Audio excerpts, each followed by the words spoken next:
Bonsoir à tous et bienvenue dans ce flash d'information. La Russie sanctionne les dirigeants de l'Union européenne et la plupart des députés européens. Le pays a interdit en effet l'entrée sur son territoire aux dirigeants européens et à la majorité des eurodéputés en réaction aux mesures punitives visant Moscou pour son intervention militaire en Ukraine. Les restrictions s'appliquent aux plus hauts dirigeants de l'Union européenne, y compris un certain nombre de commissaires et de chefs d'organes militaires, ainsi qu'à la vaste majorité des députés du Parlement européen qui font la promotion de politiques anti-russes, a déclaré le ministère des Affaires étrangères russe dans un communiqué.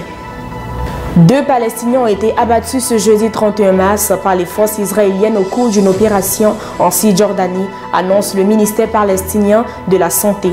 Au cours d'un incident distinct, un Palestinien a poignardé et blessé un passager dans un autobus israélien près d'une colonie juive de Cisjordanie avant d'être abattu par un autre passager, a déclaré l'armée israélienne. La situation semble s'envenimer en Israël et dans les territoires palestiniens dans la foulée d'une attaque meurtrière près de Tel Aviv qui a fait 5 morts, dont 2 ouvriers ukrainiens et un policier arabe israélien dans la banlieue de la métropole israélienne.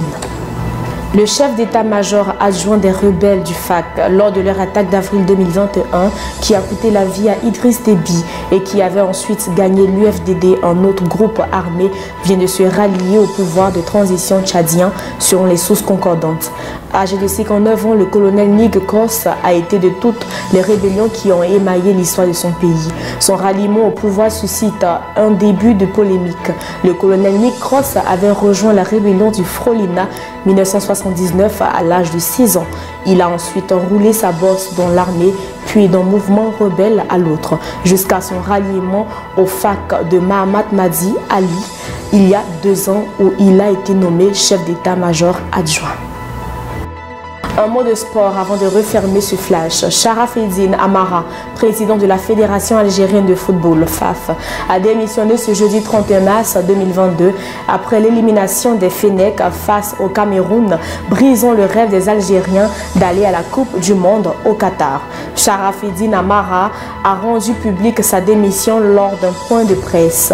La Fédération algérienne de football, FAF, a annoncé avoir introduit un recours auprès de la FIFA et a demandé à faire rejouer le match à cause de l'arbitrage du Gambien Bakary Gassamar que l'Algérie a jugé scandaleux.